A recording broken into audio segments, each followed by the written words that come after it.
अस्सलाम वालेकुम। आप सब कैसे हैं? मैं बिल्कुल ठीक हूँ अल्लाह के फजल करम से और आप सब की दुआओं से, और उम्मीद रखती हूँ कि आप सब भी बिल्कुल ठीक ठाक होंगे। तो आज है 4 रमज़ान और ये अब बज रहे हैं 8:30 और मैंने तभी से ब्लॉग स्टार्ट किया है क्योंकि शहरी में इतना टफ था कि मैं शूट नहीं कर पाई।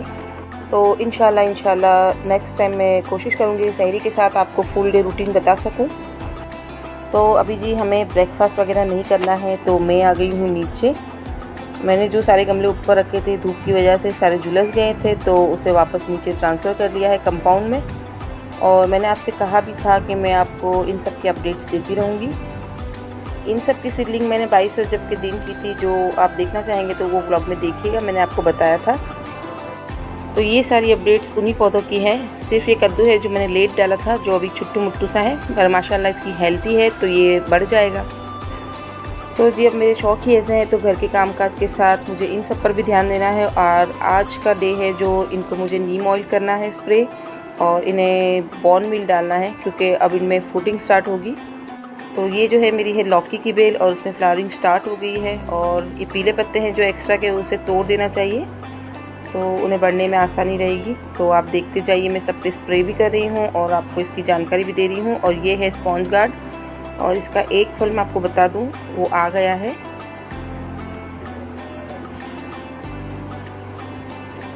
माशाल्लाह माशाल्लाह। अब जब इसकी बढ़ने वाली अपडेट है मैं आपको वापस से शेयर करूंगी। तो ये सारी चीज़ों को ग्रो करने के लिए मैंने ज़्यादा कुछ तामझाम नहीं किया है, मेरे पास जो कुछ घर में अवेलेबल था उसी से मैंने इसको ग्रो किया, और माशाल्लाह हर चीज़ सही ढंग से चल रही है, तो कुछ ज़्यादा दिक्कत नहीं है। और ये टमाटर लग गए हैं, करी पत्ता है। अगर से आपको अपनी टेंशन से दूर रहना है तो घर में 2-4 पौधे भी लगा लीजिए और उनकी ग्रीनरी देखिए, आपकी टेंशन दूर हो जाएगी। ये मेरा आजमाया हुआ है, आप भी आजमाएं। और ये सब देखें आप, ककड़ी है, माशाल्लाह माशाल्लाह। ये तो अल्लाह ताला की कुदरत, एक छोटे से बीज से हमें इतना सारा फल मिल जाएगा इंशाल्लाह। तो कोशिश करती रहनी चाहिए, हमें सफलता मिल ही जाती है। मेरे साथ ऐसा कितनी बार हुआ है कि मैंने कितनी चीज़ें ग्रो की और फिर नहीं मिल पाई मुझे वो चीज़ें, पर हार नहीं माननी है, बस करते ही रहना है। तो जी मेरा इंडोर प्लांट्स है और ये धूप में रहने की वजह से थोड़ा सा पीला पड़ गया है। और ये आप जो वाइट पाउडर देख रहे हैं ये बॉर्न मील है। जो गार्डनिंग करते हैं उनको बताने की ज़रूरत नहीं है। और अगर बोन मील नहीं यूज़ करना चाहते तो आप सूखे केले के छिलके भी डाल सकते हैं, उससे पौधों को बहुत सारा न्यूट्रिशन मिल जाता है। तो जब मॉर्निंग में मैं नीचे आती हूँ तो इजीली मेरे 1.5-2 घंटे इनके साथ गुजर जाते हैं और मुझे बड़ा मज़ा आता है और खुशी मिलती है कि आज एक कली से फूल हो गया है या कुछ और एक नई पत्तियाँ आ गई है, कुछ फ्लावर्स आ चुके हैं।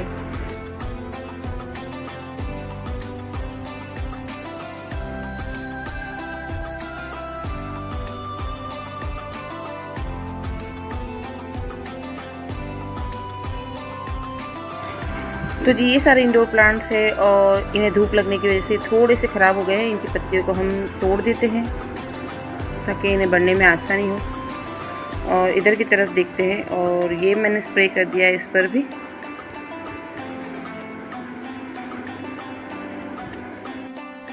और इन 2 बड़े पेड़ों का मैंने ऊपर से आपको लुक दिखाया था, और ये देखिए इसका नीचे से ये गुलमोहर के सारे फ्लावर्स हैं और उसे फेंकना नहीं है, इन्हें सूखकर इनका भी पोषण इन्हें मिलता रहेगा, इसलिए मैंने इस क्यारी में रख छोड़े हैं। तो गुलमोहर के बिल्कुल बराबर ये मेरा जो है चिड़ियाओं का पिंजरा है, ये मेरा बर्ड केज जिसे बोलते हैं।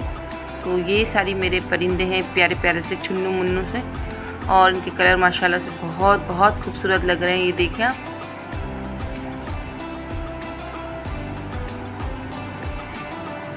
और मुझे इनका केज है उसे भी कलर करना है और थोड़ा सा इसको डेकोरेट करना है, वो इंशाल्लाह मैं आपको बताऊंगी कि मैंने कैसे किया है। और आप अगर घर में अकेले भी हैं तो इनके चहचहाने की आवाज़ सुनकर भी आपको बड़ा मज़ा आता है और अकेलापन बिल्कुल नहीं लगता। और मैं पूरा दिन वक्त ज़्यादातर घर पर अकेले ही रहती हूँ, तो इनकी वजह से मुझे सुनापन बिल्कुल नहीं लगता। अल्लाह ताला इन सबको सलामत रखे। तो जी कंपाउंड के सारे काम मैंने निपटा दिए हैं और अब मैं आ गई हूँ ऊपर, और मैंने थोड़ा सा कटिंग करना था अपना ड्रेस अगली जुम्मा के लिए, तो वो मैं लेकर बैठ गई हूँ। तो आप देखिए मैंने ये ड्रेस है अगली जुम्मा के लिए इंशाल्लाह पहनूंगी मैं। तो उसे मुझे आज दोपहर को ही स्टिच कर कर रख देना है। तो जब तक मैंने अपना ड्रेस कटिंग किया था तब तक ज़ोहर का वक्त हो चुका था और आसमा ऑफिस से आ गई थी और हम सब ने नमाज़ पढ़ ली और वो आकर दोपहर को फ़ालूदा बना रही थी। आज आसमा बनाएगी खजूर वाला फ़ालूदा, तो उसकी रेसिपी भी आपके साथ शेयर करेंगे, आप देखते जाइए। तो जी सबसे पहले उसने अपने हिसाब से आधा ग्लास पानी में घास को भिगो दिया था और फ्रिज से दूध निकाल कर उसे बॉईल करने के लिए रख दिया था और उसमें डाली थी उसने थोड़ी सी चीनी। तकरीबन 1 लीटर के अंदर आधा कप या पौना कप उसने चीनी डाल दी थी और साथ में जो हमने घास को भिगो के रखा था उसको हमने बॉईल करने के लिए रख दिया है। और ये खजूरें हैं क्योंकि खजूर का जो हमारा फ़ालूदा बन रहा है तो खजूरें भी निकाल के रखी हैं। और घास को बॉईल करने के बाद कुछ इस तरह से आ गई थी इसकी कंसिस्टेंसी और उसे डाल दिया है हमने बॉईल किए हुए दूध में और उसे इतना पकाएंगे कि जब तक ये बिल्कुल मुकम्मल पक नहीं जाता। तो जी ये शूटिंग और रेसिपी आसमा ने की थी तो मुझे इसको वॉइस ओवर करना बिल्कुल हार्ड लग रहा था, पर आप समझ जाइएगा, अगर कुछ मिस्टेक है तो माफ़ कीजिएगा। जैसे ये बॉईल हो गया है तो उसमें 2-3 कतरे डाल दिए थे वनीला एसेंस के, इससे बड़े मज़े का लगता है। और एक थाल में उसने अलग अलग बाउल रखे हैं और खजूरों को कट कर कर डाल दिया है और उस पर पोर करेगी ये जो हमने फ़ालूदा तैयार किया है वो। तो जी इसे अभी हम रूम टेम्परेचर पे ठंडा करना है और 1-2 घंटे के बाद इसको हम कर देंगे फ्रीज़।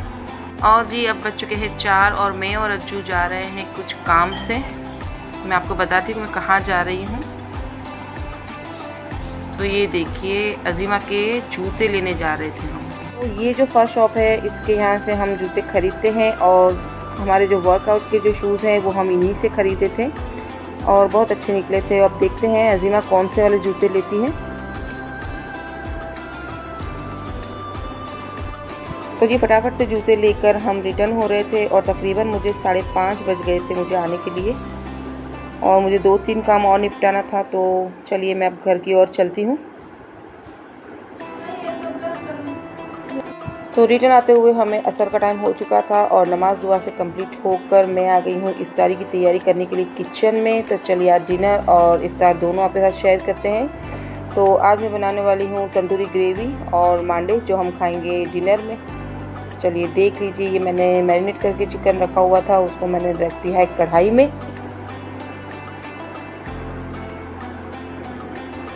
तो अब गैस की आंच को मैंने कर दिया है स्लो और उसे ढक के पकाएंगे 10 मिनट के लिए। तो ये चिकन को मैंने 10-10 मिनट के लिए दोनों तरफ से फ्राई कर लिया था ढककर और उसके बाद हम आगे का प्रोसेस करते हैं। तो चिकन में डालने के लिए मुझे कुछ चाहिए थे अनियन और कैप्सिकम के स्लाइस जो मैंने कट करके रखे हैं और साथ में ले लिए हैं 3 अदद बॉयल अंडे और उसके साथ हम ले लेंगे 3 से 4 टमाटर और ये मगज के बीज हैं और इन दोनों को हमें पेस्ट बनाकर अच्छे से रख लेना है। और जब तक हमारी पेस्ट तैयार हो गई थी मैंने चिकन को बाहर निकाल लिया था और उसी कढ़ाई के अंदर मैंने पहले शिमला मिर्च को फ्राई किया है। ज़्यादा फ्राई नहीं करना, हमें इसे सिर्फ क्रंची रखना है और इसे थोड़ा थोड़ा सा हिलाते रहेंगे ताकि हर तरफ से इस पर स्पॉट आ जाए। तो जब तक हमारी शिमला मिर्च हो गई थी और पेस्ट बनकर रेडी हो गई है तो अब ये डन हो गई है शिमला मिर्च और इसे हम निकाल लेंगे। और इसके बाद हम डाल देंगे इसमें अनियन की रिंग्स और उसे भी सेम इसी तरह से फ्राई कर लेंगे। और तल जाने के बाद हम प्याज को भी बाहर निकाल लेंगे।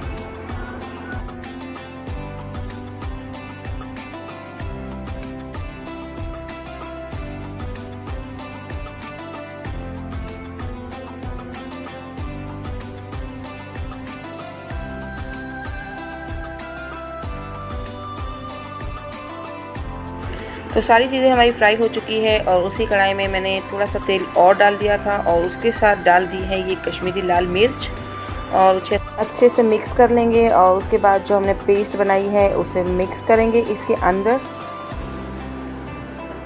तो ये मैंने डाल दिया है इसके अंदर और उसे अच्छे से मिक्स कर लेंगे वापस से।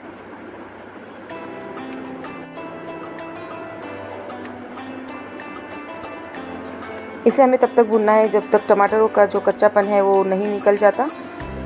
और सारा प्रोसीजर सिर्फ भूनने का ही है। और उसके साथ हम थोड़ा सा डाल देंगे अदरक लहसुन का पेस्ट, और थोड़ा मैंने डाल दिया है साथ में धनिया पाउडर। और जिस ग्राइंडर में मैंने इसे पीसा था उसमें ही थोड़ा सा वॉश करके मैंने इसमें मिक्स कर दिया है पानी।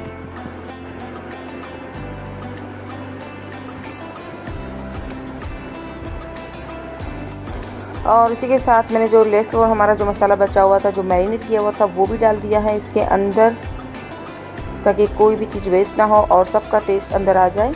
तो इसे भी अच्छे से हम मिक्स करेंगे थोड़ा सा पानी डालकर। और अब हम इसे रख देंगे 5 से 7 मिनट के लिए ढककर। तो 5 से 7 मिनट हो चुकी है और देखिए हमारा तेल जो है सरफेस पे आ चुका है। और अब हमारा बिल्कुल ग्रेवी रेडी है। और उसके साथ हम घर की बनी हुई जो क्रीम है, मलाई होती है, वो डाल देंगे 2 चम्मच के करीब। और साथ ही में डाल देंगे हाथ से क्रश करके कसूरी मेथी और इसे अच्छे से मिक्स कर लेंगे। तो ये बनने के बाद बिल्कुल रेस्टोरेंट स्टाइल लग रही थी। और मैंने इसमें थोड़ा सा डाला है नमक और केचप और अच्छे से मिक्स कर लेंगे। और फाइनली अब इसमें डाल देंगे हम फ्राई की हुई चिकन और उसे अच्छे से मसालों में कोट कर लेंगे, ताकि सारे मसाले इसके अंदर जज्ब हो जाए। और वापस हम इसे 10 मिनट के लिए दम करने रख देंगे। और ये फाइनल देखिए दम हो चुका है। और अब हम फाइनली इसमें डाल देंगे कोयले को। तो मैंने पहले से ही कोयले को दहकाने के लिए रख दिया था और मैंने फॉइल पेपर की छोटी सी कटोरी बनाई है और इसी में हम सारे कोयले डालकर थोड़ा सा तेल डालकर इसे ढक देंगे। तो कोयला डालने के बाद हम इसे रख देंगे। और अब टाइम हो चुका है इफ्तारी का। तो आज मैं और आज़िमा गए थे बाज़ार, तो हम बाज़ार से तैयारी समोसे और कबाब लेकर आए थे। और मेरी सिस्टर के यहाँ से मुझे आलू पापड़ वगैरह थोड़ी सी चीज़ें आई थी, तो वो भी मैंने दस्तरखान पर रख दी है। और फाइनली ये देख लीजिए आसमा ने जो बनाया था खजूर का फालूदा, वो भी रेडी है। बड़े मज़े का बना था और मुझे पर्सनली खजूर वाला फालूदा बहुत पसंद है और मैं बार बार इसे आसमा के पास बनवाती हूँ। तो चलिए हमारी इफ्तारी हो चुकी है कंप्लीट और वक्त हो चुका है डिनर का। तो ईशा की नमाज़ के पढ़ने के बाद तकरीबन 9:30 पौने 10 हो चुके थे और मैं वापस आ गई हूँ किचन में। और इसे एक बार फिर से गर्म कर लेंगे और आपको फिर से डिश आउट करके बताते हैं। तो पूरा दिन माशाल्लाह से बहुत अच्छे से गुजरा है और प्लेटिंग जो है वो मैंने स्टार्ट कर दी है। तो खाना चाहे कितना भी अच्छा हो और प्लेटिंग सही ना हो तो मुझे अच्छा नहीं लगता, इसलिए मैं प्लेटिंग हमेशा ज़रूर करती हूँ, ताकि जो खाना दिखने में अच्छा लगता है खाने में बड़ा मज़ा आता है। और मैंने इसे सर्व किया था मांडो के साथ और बॉयल अंडे के साथ। और साथ में अतीब ले आए थे साथ में एक सॉफ्ट ड्रिंक। और सबने इस डिश को बहुत ही इंजॉय किया और मज़े ले लेकर खाया है। आप भी घर पे ज़रूर ट्राई कीजिएगा और मुझे इसके फीडबैक दीजिएगा कि आपकी चिकन तंदूरी मसाला कैसी बनी है। तो इंशाअल्लाह इसके साथ हम और नई रेसिपी आपके साथ शेयर करेंगे। तो मिलते हैं नेक्स्ट वीडियो में नई रेसिपी के साथ और कुछ चटपटी बातों के साथ। तो इंशाअल्लाह तब तक के लिए खुदा हाफिज़, शब्बा खैर, अल्लाह हाफिज़।